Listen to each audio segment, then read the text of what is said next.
रसे सुनवामसो ममराति यतो निदहाति वेदः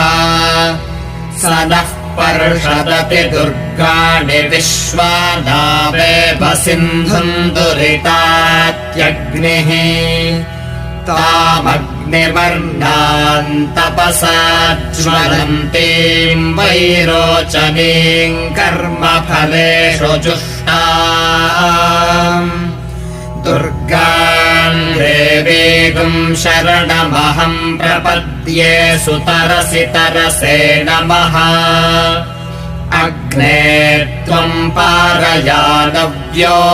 अस्मान् स्वस्तिभिरति दुर्गाणि विश्वा